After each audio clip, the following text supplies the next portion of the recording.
اسلام آباد high court میں. اس کی وجہ یہ ہے کہ جسٹس عامر کے جانے کے بعد ان میں سے ایک نے جج بن جانا, محسن اختر کیانی صاحب نے چیف جسٹس بننا تھا. ان کا راستہ روکا گیا. اس سے پہلے یہ آپ پورا دیکھیں نا, اس سے پہلے جسٹس منصور علی شاہ صاحب کا راستہ روکا گیا سپریم کورٹ میں 26ویں آئینی ترمیم کے ذریعے.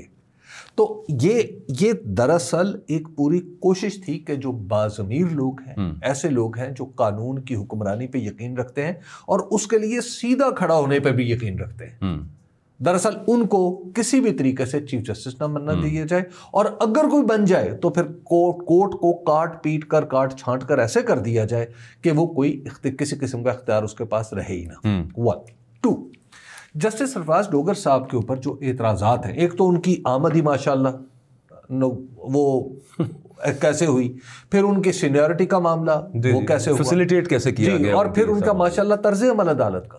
اب وہ بھی سوالیہ نشان اس پہ کھڑے ہو گئے کہ ان کے اوپر ایک متعین الزام ایک وکیل نے لگایا ہوا. جی ٹھیک ہے نا, بلکہ اب تو 2 ہو گئے. جسٹس اپنے معاف کیجیے گا جہانگیر جدون صاحب, جو بیرسٹر جہانگیر جدون ہیں, انہوں نے ایک اور طرح کے مس کنڈکٹ کا الزام لگا دیا. اور بہت سارے وکلاء ان کے ساتھ ہیں, اور بہت سارے وکلاء ان کے ساتھ ہیں. تو وہاں پہ پھر آپ کر رہے ہیں, وہاں پہ دیکھیے کہ اب جو اس میں یہی جو کیس آپ نے دیکھا, یہ جو پی ٹی اے کے چیئرمین کو ہٹانے کا تھا, ایک جج صاحب نے ہٹایا, 2 جج صاحب نے اگلا بینچ بنایا, اس کو سیٹسفائی کیا. اچھا, اس کو سیٹسفائی کر دیا. اچھا یہ بتائیں کہ یہ کوئی جو پہلے جج صاحب تھے, اس میں بڑا نقطہ اٹھایا گیا اس میں کہ جو سنگل بینچ ہے اس کے خلاف اپیل کہاں جائے گی, وہ تو ہائی کورٹ کا بینچ ہوتا. ہاں جی. تو اس کو انفیریئر کورٹ بنا کے آپ نے اس کے خلاف اپیل منظور کر لی, کیسے؟ سپریم کورٹ جانا چاہیے تھا. اب وہاں پہ تو سپریم کورٹ جانا چاہیے تھا, یا انٹرا کورٹ اپیل ہوتی, تو انٹرا کورٹ اپیل میں تو وہ خود بیٹھتے ہیں جج صاحب, پھر بات ہوتی. تو آپ نے ان کو نکالا, 2 جج صاحب الگ سے لگائے اور اس کے بعد اس کو اپیل کے طور پہ منظور کر لیا. کیسے؟ پھر جس طریقے سے جسٹس سرفراز ڈوگر صاحب نے اپنی کورٹ کے اندر وہ جج صاحبان جو ایڈیشنل جج صاحبان ہیں ابھی, ان کی مدد سے جب آپ کورٹ چلانے کی کوشش کریں گے, تو کیا اس کا مطلب کیا ہے؟ اس کا مطلب یہ ہے کہ جو وہ جج صاحبان جن کے مستقبل کا تعین ابھی ہونا ہے اور وہ حکومت کے ہاتھ میں ہے یا چیف جسٹس کے ہاتھ میں ہے, یعنی چیف جسٹس اس میں کردار پلے کریں گے, تو آپ ان جج صاحبان کو اپنے ساتھ بٹھا رہے ہیں. آپ تو اس وقت 1 سال کے لیے جو ان کا ایڈیشنل پیریڈ ہوتا ہے, جو جسے آپ پروبیشن کہہ سکتے ہیں آپ زبان میں, اس میں تو جج صاحب تو باس ہوتے ہیں, کیونکہ وہ ان کی حیثیت ٹیکنیکلی ایکول ہوتی ہے, لیکن جج صاحب تو باس ہوتے ہیں, چیف جسٹس صاحب. تو ایسی صورت میں جب آپ اس طرح کورٹ چلائیں گے اور اس طریقے سے آپ سینئر جج صاحبان کے خود بخود مقدموں کے اچانک آپ روسٹر بدل دیں گے, اچانک ان کے بینچ بدل دیں گے. بھائی قانون اور دستور کا تقاضا یہ ہے کہ اگر کوئی چیف جسٹس ہے, اس نے ایک بینچ بنایا اے اور بی کا, تو اے اور بی جو جج صاحب ہیں اس کے بعد ان میں سے کوئی ایک ریکیوز کرے, چھٹی پہ چلا جائے, یا وہ مقدمے کا فیصلہ, یعنی جب تک وہ کیس اپنی مرضی سے وہ چھوڑ سکتا ہے, اس کو بدلا نہیں جا سکتا. ایسے نہیں, یہ ہو چکا ہے نا, یہ پہلے کر چکے ہیں سرفراز ڈوگر صاحب یہاں. اچھا, اب یہاں پہ معاملہ یہ ہے کہ کیا اس طرح دستور اور قانون چلے گا؟ کیا اس طرح اس کی وجہ ہے کہ اس سے عدالت کے اوپر بہت سارے ایسے خیالات آتے ہیں کہ جو پھر عدالت کی ٹرانسپیرنسی کے اوپر اس کے سوالیہ نشان آ چکے ہیں, وہ تو آ چکے ہیں نا. یہ یہاں پہ ایک چیز اور امپورٹنٹ سر یہ ہے کہ یہ یہاں سے تو ان جج صاحبان نے موو کی, اچھی موو کی. ایک جج صاحب کے خلاف یعنی طارق محمود جہانگیری صاحب کے خلاف معاملہ ابھی یہ چلایا تھا, میاں داؤد کی درخواست پہ کہ آپ بینچز سے الگ ہو جائیں کیونکہ آپ کے خلاف آپ کی ڈگری جعلی ہے. اس سے اگلا یہ آ رہے تھے بابر ستار صاحب کی طرف, آپ کی دوہری شہریت ہے. اس سے اگلا آ رہے تھے محسن اختر کیانی, سمن رفت اور باقی جو جج صاحبان ہیں. تو اس کو پری ایمپٹ کرتے ہوئے ایکچولی جو آن سلاٹ آنی ہے, اور اسی وجہ سے انہوں نے رسپونڈنٹ فیڈریشن آف پاکستان کو بھی رکھا ہے بیچ میں, یعنی ریاست پاکستان کو بھی رکھا ہے اس میں, اور پھر وہاں پہ ایگزیکٹو کی بات ہوگی کہ مداخلت کہاں سے جوڈیشری کے اندر ہوتی رہی ہے, اس کو پری ایمپٹ کرتے ہوئے کیا. But at the very same time وہ جو دوسری سائڈ ہے, بنیادی طور پہ جن کے خلاف یہ جج صاحبان سپریم کورٹ انصاف لینے گئے ہیں, آسمان قوت نافذہ جو ہے, انہوں نے کہاں پہ بج تو انہوں نے بھی نہیں کرنا. اب وہاں سے اب یہ ایک ہمیں آن سلاٹ ادھر سے بھی اور یہاں سے قانونی نظر آئے گی, اور پھر الٹیمیٹلی چونکہ 184(3) کے انڈر پٹیشن ہے تو یہ جائے گی تو آئینی بینچ کے سامنے. جی بالکل جائے. ہاں دیکھیے, ایک تو یہ بات سمجھیے کہ آپ نے قانون جو ہے نا, قانون غلط بن گیا, جب سپریم کورٹ میں جائے گا غلط فیصلہ کرتے ہیں, ٹھیک ہے نا, غلط فیصلہ ہوگا, کہیں رکے گا تو صحیح سلسلہ, کہیں رکے تو صحیح نا.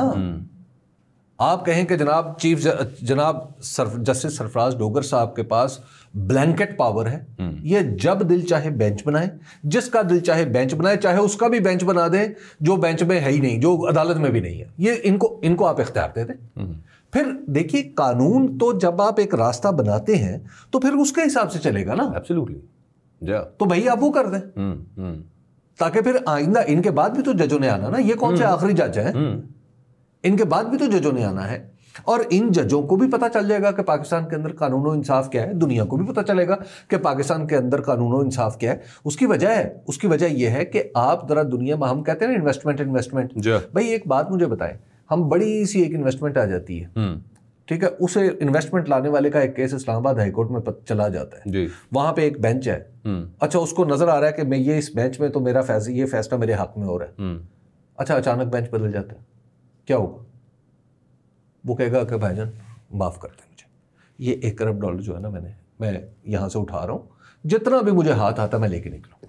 سر دور کیا جانا ہے, ہم پیچھے چلے جاتے ہیں, آگے کیوں جانا ہے, پیچھے چلے جاتے ہیں. ملک ریاض صاحب ji, the project that he is launched in Dubai, ہاں وہ کل ہی ایک جگہ بیٹھے بات ہو رہی تھی, وہ اس کا میگنیٹیوڈ کتنا بڑا ہے, وہ بلینز آف ڈالرز ہیں جو یہاں سے چلے گئے ہیں, اور صرف اس وجہ سے کہ according to Malik Riaz he was being forced کہ وہ گواہی دیں کسی کے خلاف, جی عمران خان کے خلاف. جی بنیادی طور بالکل. تو اب آپ ذرا دیکھیں نا, اور یہاں پہ ہم اپنے ہی پاکستانی شہری کے خلاف اشتہار لگا رہے ہیں کہ خبردار کسی نے اس کے اندر انویسٹ کیا, یہاں کیا وہاں بھی کیا تو آپ ذمہ دار ہوں گے. اچھا اب آپ ذرا تصور کریں نا, تو جب آپ اس طرح کا سسٹم بنائیں گے جس طرح کا بن گیا ہے, تو پھر آپ کے یہاں انویسٹمنٹ تو نہیں آئے گی نا. اور دوسری بات یہ ہے, یہ جو سیپریٹلی پٹیشنز فائل کی ہیں, یہ بڑا ایک انٹرسٹنگ میٹر ہے. مجھے اس میں یہ نظر آتا ہے کہ پاکستان تحریک انصاف کی خاص طور پہ وہی کوشچن, اب اس کی طرف آ جاتے ہیں, اس کی پولیٹیکل اینگل کی طرف, دیکھ کے یہاں پہ جو پولیٹیکلی سینسیٹیو کیسز ہیں ان پر جس طرح سے وہ چلائے جا رہے ہیں in higher courts and in supreme court, ان پر بھی ان 5 جج صاحبان کی سیپریٹ پٹیشنز کا اثر کسی نہ کسی طور, کسی نہ کسی درجے میں, کسی نہ کسی صورت میں آئے گا. اور وہ ایک تو اس کے اندر بڑا سادہ سا یہ ہے کہ بھائی آپ سب کا جو آرگیومنٹ ہے یا آپ سب جو پٹیشن لے کے آئے ہیں وہ تو ایک ہی طرح کی, کیوں نہ اس کو کلب کر لیں, تو پھر جو باقی ایک ہی طرح کے 75 کیس چل رہے ہیں ان کو کلب کیوں نہیں کرتے آپ؟ ہاں سوال اٹھے گا. جی وہ تو دیکھیے میرا خیال ہے وہ اس طرف تو نہ جائیں اس کو لے کے. اس کی وجہ یہ ہے کہ وہ جو پاکستان کے اندر جو کچھ ہو رہا ہے ان ججوں کے ساتھ بھی جو ہو رہا ہے, وہ اس وجہ سے نہیں ہو رہا کہ یہ جج صاحبان نے کوئی غلطیاں کی ہیں. ایکچولی مسئلہ یہ ہے کہ جو آدمی عمران خان کے ساتھ, جو بھی اگر آپ کہیں کہ عمران خان صاحب کے ساتھ دستور کے مطابق سلوک کریں, یا آپ صرف یہ کہیں کہ پاکستان کے اندر ہر شخص کے ساتھ دستور کے مطابق سلوک کریں, تو آپ پی ٹی آئی کے آج کل تو یوں ہی ہے. ہاں اچھا آپ کہیں کہ پاکستان کے اندر الیکشن فری اینڈ فیئر ہونا چاہیے, ٹائم پہ ہونا چاہیے, ٹائم پہ ہونا چاہیے, آپ کہیں گے وہ آپ پی ٹی آئی کے. جی اچھا آپ کہیں کہ جناب پاکستان کے اندر 26ویں ترمیم نے عدلیہ کو کمزور کر دیا ہے, آپ پی ٹی آئی کے. جی آپ کہیں کہ جسٹس منصور علی شاہ سینئر موسٹ جج تھے, پاکستان کی تاریخ, روایت اور قانون دستور کے مطابق انہیں چیف جسٹس ہونا چاہیے تھا, آپ پی ٹی آئی کے. انہوں نے جو خط لکھا ہے وہ بالکل ٹھیک لکھا ہے, آپ پی ٹی آئی, آپ پی ٹی آئی کے. اچھا اب ان جج صاحبان کے ساتھ یعنی جسٹس سمن رفعت امتیاز کے ساتھ کیا ہوا؟ ایک دن پہلے تک جیسے ہی انہوں نے وہ قبول کیا ہے ایمان مزاری صاحبہ کی درخواست, اس کے بعد آربیٹریریلی انہیں ہٹا دیا گیا ہے, اب پی ٹی آئی کے ہیں. جسٹس سرفراز ڈوگر صاحب نے ایک جج صاحبان کو, ایک جج اچانک پی ٹی اے کے, جس طرح پی ٹی اے والوں کو ریلیف دیا ہے, آپ پی ٹی آئی کے ہیں. بھائی یہ کیا پاکستان کے اندر بن گیا؟ الیکشن ایکٹ آپ کا کہتا ہے کہ آپ نے یہ قضیہ جو الیکشن ٹریبیونل آپ نے سالو کرنا ہے, وہ طارق محمود جہانگیری صاحب نے وہ کرنے کی کوشش کی, تو آپ پی ٹی آئی کے ہیں. اچھا اب مسئلہ یہ بن گیا کہ یہ پاکستان کے اندر نا ایک میکارتھیزم ہے.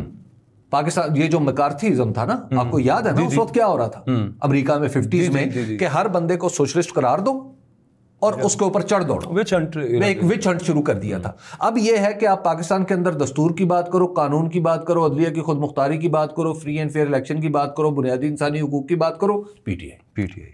حالانکہ مجھے ویسے یقین ہے یہ جج صاحبان نوئنگ جتنا ہلکا مطلب ہم جانتے نہیں یا کیانی صاحب کا پتا ہے, he doesn't have any love lost for PTI but for Constitution of Pakistan. But لیکن وہ PTI کیونکہ اب مسئلہ یہ ہے کہ اب آپ اگر یہ جو بات کر رہے ہیں, آپ کو لوگ, میں بڑے ذمہ دار لوگوں کے ساتھ میں آپ کو عرض کروں کہ یہ جو جس آدمی نے 209 کے بارے میں پورے پاکستان کو بتایا نا. ان کے اگر چند صحافی دیکھیں نا, ان میں سے ایک دو صحافیوں کو آپ بھی جانتے ہیں اور میں بھی جانتا ہوں. یہ ان لوگوں نے اس وقت بتایا تھا جب جسٹس افتخار چودھری کا معاملہ تھا, آرٹیکل 209, ٹھیک ہے, اور قاضی فائز عیسیٰ کے معاملے میں بھی پھر آرٹیکل 209 کا پتہ چلا کہ وہ کیا ہے جی, سپریم جوڈیشل کونسل ہی ہر فیصلہ کر سکتی ہے. آج وہی جرنلسٹ, وہی دانشور, وہ اس بات پہ خوشی منا رہے ہیں کہ جسٹس سرفراز ڈوگر کے ساتھ ایک جونیئر جج نے, جس کا ابھی فیصلہ ہونا ہے, یعنی ان کا مستقبل کا فیصلہ ہونا ہے, وہ بیٹھ کے ایک جج کو کام کرنے سے روک دیتے ہیں, رکھ لیں اپنا 209 آرٹیکل. اور قانونی زبان میں محض ایک آپ کو عرض کر دوں کہ جب آپ کسی چیز کے دستور کی شقوں کو آرٹیکل کیوں کہا جاتا ہے؟ اس لیے کہا جاتا ہے کہ دستور کی ہر شق ہر وقت کام کر رہی ہے. بالکل ٹھیک. آپ اس میں سے ایک شمع شوشہ بھی چھوڑیں گے تو آپ اس کا مطلب ہے کہ غیر دستوری ہو گئے. دستور کی کوئی شق ایسی نہیں ہے جو کسی بھی وقت آپریشن نہ ہو, اس وجہ سے اس کی شق کو آرٹیکل کہتے ہیں. اچھا, اسی سے ریلیٹڈ اب اس بات کو آگے لے آتے ہیں. پاکستان اور سعودیہ کے درمیان ایک ڈیفنس پیکٹ ہوا, اس کا ہمیں نہیں پتا, کسی کو بھی نہیں پتا اس کا, اس میں ایک ایمبیگوٹی ہے جو پتہ نہیں رکھی گئی ہے یا پھر وہ اتفاقاً اس کے اندر ہے, لیکن جسے دنیا دیکھ رہی ہے اور انٹرنیشنل میڈیا اس کو یوں کور کر رہا ہے کہ it is a deal between Saudi Arabia and nuclear armed Pakistan, meaning thereby employ کر رہے ہیں کہ کہیں یہ پاکستان کسی قسم کی نیوکلیئر ہیلپ تو نہیں دینے لگا, یہ کوئی ٹیکنالوجی ٹرانسفر یا پھر ایک نیوکلیئر کور, کچھ بھی یہ سعودیہ کے ساتھ یہ تو نہیں کرنے لگا. آپ اس پہ جب یہ پوچھتے ہیں کہ حضور والا ذرا تفصیل اس میں بتائیے, کیونکہ پاکستان کا مفاد, ہمارا پاکستان کا اس کے ساتھ ہی جڑا ہوا نا ہمارا مفاد, آپ پی ٹی آئی کے ہیں, آپ کو تکلیف ہو رہی ہے, آپ کو مسئلہ ہو رہا ہے. بھائی الحمدللہ پاکستان اور سعودیہ کے درمیان پہلے بھی یہی, آج جیسے خواجہ آصف نے بات کی, یہ کوئی نئی چیز نہیں ہے سچ. اب ان کو یہ یاد آیا کہ یہ نئی چیز تو نہیں ہے, جس پہ ہم نے کافی خوشی بھی منائی اور اچھی بات ہے, منانی چاہیے, لیکن اس کی جزیات ہیں کیا. ڈونلڈ ٹرمپ صاحب, اس کو میں چاہتا ہوں کہ آپ اس پہ ذرا انالائز اس کو کریں کہ خاص طور پہ DGISPR صاحب کا interview, because he represents the institution that matters the most in Pakistan. وہ جب یہ بات کر رہے ہیں کہ یہ ہماری تو یہ ڈیل تو ہے, لیکن یہ امریکہ کے ساتھ ہمارے تعلقات ہم نے بہتر کیے ہیں, جو پوائنٹ آف کنورجنس تھے ان کو بڑھایا اور جو ڈائیورجنسز ہیں ان کو ہم نے کم کیا ہے, کوٹ اینڈ کوٹ, یہ ان کے الفاظ ہیں. تو یہاں پہ امریکہ کے ساتھ آئدر اور تو نہیں ہے, سعودیہ کے ساتھ تو ایک اور طرح کا معاملہ ہے, یہاں پہ تو اپنا معاملہ ہے. دیکھیے وزیر دفاع کہہ رہے ہیں کہ کسی کو ڈرنے کی ضرورت نہیں ہے, ہم کسی کو threat as a policy Pakistan کے DGISPR کو اگر یہ بات کرنی تو یہ تو ایز اے پالیسی تو کرنا چاہیے, یہی کا بات کرنی چاہیے. پاکستان کے شاید پاکستان کی حکومت میں کوئی بھی شخص کسی بھی حیثیت ہے, اگر اس سے خارجہ پالیسی کے بارے میں کوئی بات ہو تو اسے یہی کہنا چاہیے کہ جناب ہم تو کسی ملک کے ساتھ بھی آئدر اور کے معاملے میں نہیں پڑتے. لیکن مسئلہ یہ ہے کہ یہ جو آئدر اور کا پرابلم ہے نا, یہ جو آئدر اور ہے, یہ دنیا میں چند ملک افورڈ کرتے ہیں, پاکستان ان میں سے نہیں. ٹھیک ہے نا, آپ پاکستان کہنا ایک بات ہے, ٹھیک ہے نا, کہ پاکستان کہے کہ آئدر دس, ہم تو آئدر اور میں نہیں پڑھتے, ہمارے ساتھ جس نے ریلیشن رکھنے ہیں الگ الگ رکھے, ان کو دوسروں سے جوڑیں. پرائم ایگزامپل ابھی تازہ انڈیا ہے جی, جس نے ملٹی الائنمنٹ کی کوشش کی اور امریکہ نے پھر کیا کیا. اچھا, اس لیے پاکستان جو ہے نا ان ملکوں میں سے نہیں ہے. یہ امریکہ کے اندر سکت ہے کہ وہ بیک وقت سعودی عرب اور اسرائیل کے ساتھ تعلق رکھ سکتا ہے. چین میں ہے, ٹھیک ہے, یہ چین میں ہے, ایون سعودیہ میں بھی ہو سکتی ہے. اچھا نہیں, سعودیہ میں بھی نہیں, ابھی تک سعودیہ میں بھی نہیں. آپ سعودیہ نے روس کے ساتھ کبھی تعلقات رکھنے کی کوشش کی, ٹھیک, انہوں نے چائنا کے ساتھ بڑے محدود سے تعلقات رکھے ہوئے ہیں, ٹھیک ہے. اچھا, انڈیا میں یہ سکت آج تک نہیں پیدا ہو سکی. تو ایک ہے بات اصولی, تو اصول کی حد تک تو یہ بات ٹھیک ہے. اب اس کو کر لیں جب آپ عملی سطح پہ عملی سیاست میں لے کے آتے ہیں تو اکبر پھر ہمیں ریالٹی کو دیکھنا ہے نا, جو ورلڈ ریالٹی. تو ایک تو یہ آئدر اور والی بات میں آئی گیس کہ میں نے جتنی جو مجھے آتی واضح ہو گئی. جہاں تک وہ معاملہ ہے نا سعودی عرب کے ساتھ, دیکھیے سعودی عرب کے ساتھ پاکستان کا جو یہ معاہدہ ہے نا کہ اگر ایک پہ حملہ دونوں پہ حملہ تصور کیا جائے گا, یہ پاکستان کی خارجہ پالیسی میں چھلانگ ہے. نہیں, پہلے بھی یہی نہیں تھا. نہیں تھا, ٹھیک ہے نا, تھا. یہ ایک بہت بڑی چھلانگ ہے. دیکھیے جب آپ پہلے ایک تھی ان ریٹن چیز کو جب آپ کوڈیفائی کر دیتے ہیں, ٹھیک, تو اس کی اہمیت اور ہو جاتی ہے. بالکل ٹھیک, ٹھیک ہے نا. پہلے آپ نے کہا ہوا تھا کہ ہاں آپس میں ٹھیک ہے, ہم دوست ہیں, بھائی ہیں, لیکن جب آپ اس کو ملٹری ٹرمز میں بات کرتے ہیں نا, اور پھر آپ کے جب سائن ایسے موقع پہ ہو رہے ہو کہ ایک طرف ولی عہد ہوں, ایک طرف وزیر اعظم پاکستان کے ہوں, ان کے پیچھے پاکستان کے مسلح افواج کے سربراہ کھڑے ہوں, ان کی افواج کے لوگ کھڑے ہوں, ان کے وزیر دفاع کھڑے ہوں, تو پھر اس کا مطلب کچھ اور ہے. اس کا مطلب اب خالصتاً ملٹری ٹرمز میں. اب جب پاکستان کی فوجی قوت کا جب آپ اندازہ کرتے ہیں تو اس میں جو نیوکلیئر ہے وہ ہمارا حصہ ہے نا, اس فوجی قوت کا جو میٹرکس ہے اس میں ہے نا بھائی. جس طرح ہمارے جہاز ہیں, بحری جہاز ہیں, اسی طرح ہمارے پاس نیوکلیئر بھی ہے. ٹھیک ہے نا. اب یہاں پہ دنیا جب دیکھتی ہے تو دنیا نے کچھ چیزیں کلیئرلی سٹیٹ کر دی ہوئی ہیں کہ جناب جو بھی نیوکلیئر ملک ہے اسے یہ کرنا ہے. ٹھیک ہے. اچھا, کچھ چیزیں انڈکلیئرڈ ہیں. وہ کیا ہے؟ آپ نے پرولیفریشن نہیں کرنی. دوسرے کو آپ نے, آپ کے پاس یہ آ گیا اور پاکستان کے اوپر پرولیفریشن کا الزام لگ چکا, پہلے لگ چکا ہے, بالکل لگ چکا. ٹھیک ہے نا, ڈاکٹر عبدالقدیر خان کے دور. اس کے بعد دوسرا یہ ہے کہ آپ نے اپنا ہتھیار اپنے ڈیفنس کے لیے رکھنا ہے, دوسرے ملک میں نہیں جانا. اچھا, اب جو دنیا میں ہمارے مخالف جتنے بھی, مسلم بام تو ویسے بہت کھٹک رہا ہے اور ہمیشہ سے سنس ڈے ون دنیا کو کھٹک رہا ہے. اور دنیا کو پاکستان نے بار بار بتایا ہے کہ یہ پاکستان کا بم ہے, یہ مسلم بم نہیں ہے, یہ مذہب کی بنیاد پہ نہیں چلے گا, نہ اس کی بنیاد پہ چلانے کا کچھ سوچے گا. اچھا, اب جو ہمارے دشمن ہیں, ایک دور میں, معذرت میں آپ صرف ایڈ اس میں کر دوں, ایک دور میں ہمارے کمانڈ اینڈ کنٹرول سسٹم پہ بھی بڑے سیریس کوسچن شروع کر دی تھی دنیا نے. پھر اس کے بعد وہ تسلی دلائی اور بتایا کہ باقی یہ سیف ہینڈز میں, جب وار آن ٹیرر والا معاملہ. بالکل. تو اب اس کے بعد دیکھیے جو ہمارا دشمن ہے یا ہمارے جو حاسدین ہیں دنیا میں, ٹھیک ہے, وہ چاہیں گے کہ پاکستان کے اوپر, یا سعودی عرب کے جو حاسدین ہیں وہ چاہیں گے کہ پاکستان اور سعودی عرب کے ساتھ جو ہمارا جو اگریمنٹ ہوا ہے اس میں نیوکلیئر ڈالیں. ٹھیک ہے نا. یہ اگر یہ ایمبیگوٹی ہم نے رکھی ہے تو اس کا مطلب یہ ایمبیگوٹی ہم نے لوگوں کے لیے اسپیکولیشن کرنے کی اجازت دے دی ہے, اور دنیا اس ایمبیگوٹی کی بنیاد پہ ایک نتیجہ نکال لے گی. ٹھیک ہے. تو we have to be very careful in our words. اچھا, یہ بات درست ہے کہ کسی تیسرے ملک کے خلاف نہیں ہے, لیکن ہمیں جب ہم بات دنیا جو کہہ رہی ہے کہ ہم نیوکلیر امبریلا پرووائڈ کر رہے ہیں تو that is very very dangerous. حالانکہ ایسا ہم نے کچھ سٹیٹ نہیں کیا, بٹ انہوں نے اخذ کیا, لوگوں نے اخذ کیا, اور لوگ وہ دشمن یہی چاہیں گے. ہاں ٹھیک ہے, بالکل ٹھیک بات ہے, وہ یہی چاہیں گے. اب اس کا طریقہ کیا ہے؟ اس کا طریقہ یہ ہے کہ آپ اس میں دوسرے ملکوں کو شامل کریں. مثلاً جی سی سی کنٹریز, جی سی سی کنٹری نہیں, آپ اس میں ترکی کو شامل کریں. کیوں شامل ہوگا ترکی؟ اچھا, ترکی کیوں نہیں شامل ہوگا؟ کیونکہ سر عمران خان صاحب کے دور میں جب ملیشیا, ترکی, پاکستان اور وہ ایک اتحاد بننے لگا تھا, سعودی نے بڑا مائنڈ کیا تھا, اور خان صاحب نے کینسل کر دیا تھا. اکبر 8 ستمبر 2025 کو اسرائیل نے جب قطر پر حملہ کر دیا ہے, ٹھیک, اس کے تو بعد اس سے پہلے کی سچویشن کو بعد والی سچویشن پہ قیاس نہ کریں. ٹھیک ہے, ٹھیک ہے نا. لیکن ہم تو یہ کہہ رہے ہیں کہ یہ بھی معاہدہ جو ہے اس پہ بھی پچھلے سالوں سے کام ہو رہا تھا, یہ فوراً نہیں ہوا. اس وقت پرنسپل جو تھا نا, وہ کہنے کو جو مرضی کہتے رہے. دیکھیے آپ جو پرنسپل آف سیکورٹی ہے نا in Middle East, it has changed. پہلے پرنسپل کیا تھا کہ پرنسپل اور basic premise of the security یہ تھا, basic presumption of the security یہ تھی کہ اسرائیل کبھی بھی جی سی سی کنٹریز پہ حملہ نہیں کرے گا. جی ٹھیک ہے. جب قطر پہ حملہ ہو گیا ہے تو قطر, بحرین, کویت, سعودی عرب, سب متحدہ عرب امارات, اس کا مطلب ہے کہ سب پہ ہو گیا.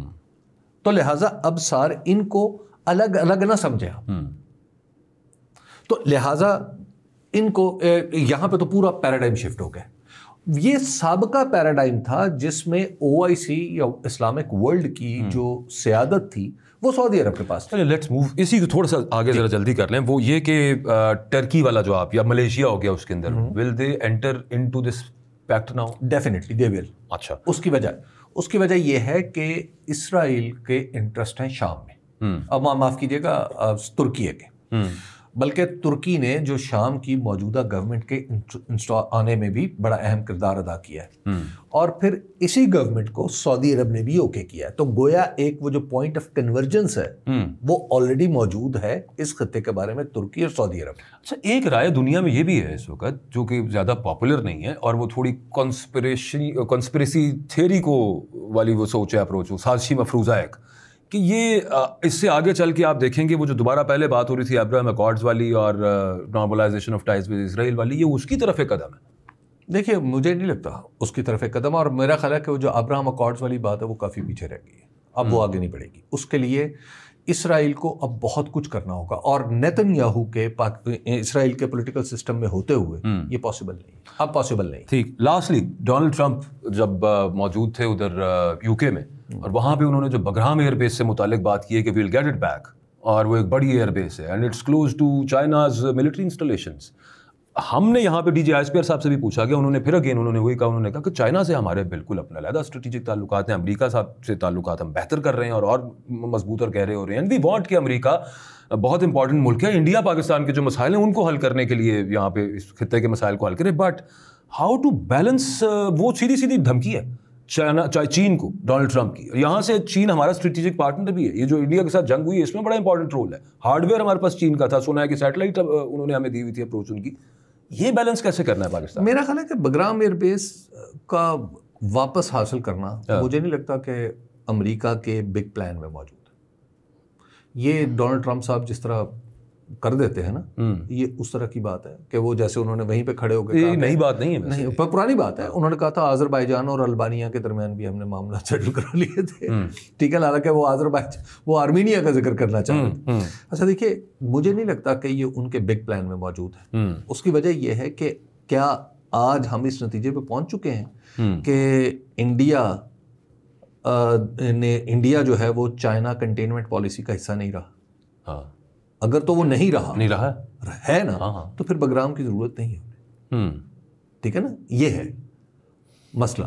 لیکن وہ طالبان حکام کا جو ہے نا اس پہ دوسری طرف ایک اور چیز بھی ہے نا کہ اگر آپ دیکھیں کہ چاہ بہار میں جو امریکہ نے کنسیشنز دے رکھی تھی انڈیا کو کہ آپ وہاں پہ انویسٹ کر لیں، وہ کنسیشنز بھی واپس لے لی ہیں.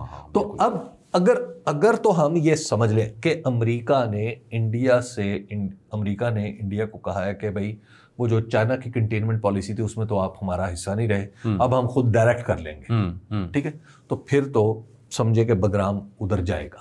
جو مجھے لگتا ہے کہ ابھی تک انڈیا کو، کیونکہ جو ان کی گفتگو ہوئی ہے نا وہ جو فون پہ بھی ریسنٹلی وہ مبارک دی ہے نا سالگرہ کی، جی مودی صاحب کو، نریندر مودی جواب کافی جی تو، اور ویسے نریندر مودی کی سالگرہ بھی بڑی کمال تھی. کئی لوگوں نے ویڈیوز بنا کے بڑے بڑے رہنماؤں نے بھیجی اور انہوں نے اپنے ٹویٹر پہ شیئر کی.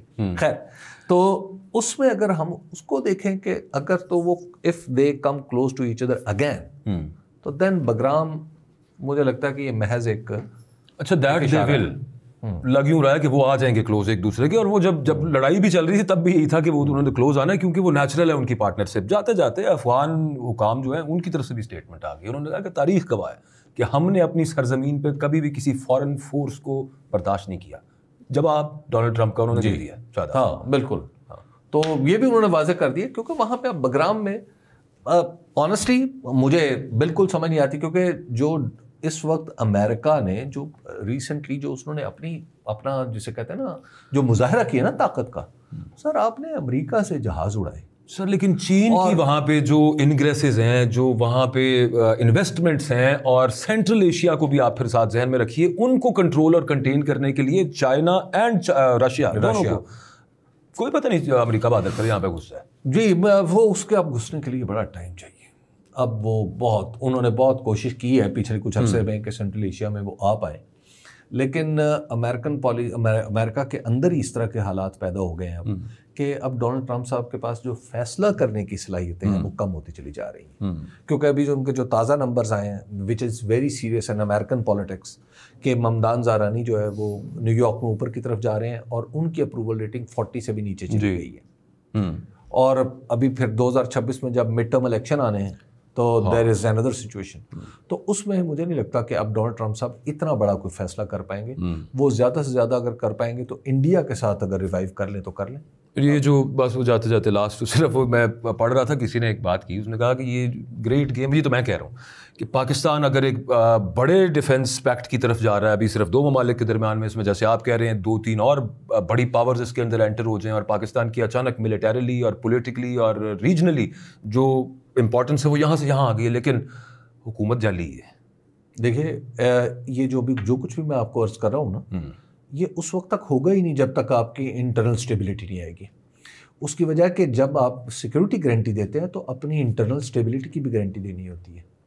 دنیا آپ کی پھر گارنٹی کو مانے گی کیسے؟ اللہ تعالیٰ پاکستان. دوسرا اس میں ایک بات آپ ذہن میں رکھیں کہ ابھی یہ جو معاہدہ ہے یہ حکومتی سطح پہ ہے. پاکستان کی ایک پریکٹس ہے کہ جب آپ نے اس طرح کا معاہدہ کرنا ہے تو ابھی اس نے کیبنٹ کے سامنے آنا ہے، چاہے وہ خفیہ ہی رکھا جائے، اس کی ریٹیفیکیشن ہونی ہے. اس میں آپ کو لوگوں کو بتانا پڑے گا. اچھا، اور اگر اس کی ریٹیفیکیشن نہیں ہوگی تو یہ معاہدہ سر پتہ نہیں کیسے، میں جاتے جاتے میں ہی کہوں گا کہ نہ سی پیک وہ جی چائنا کو پسند نہیں ہے. امریکہ میں کیا بات چیت ہوئی ہے پتہ نہیں جی، کیا بات ہوئی ہے، ملکی مفاد تو ہمیں پتہ ہے. سعودیہ کتنے آنا ہے سر، کسی نے کیبنٹ میں دسنا ہے. آپ کل اس کو ڈیٹیل میں ڈسکس کر لیتے ہیں. آپ اس کو دیکھ لیجیے، کل پہ اٹھا رکھتے ہیں. اجازت دیجیے، اللہ حافظ.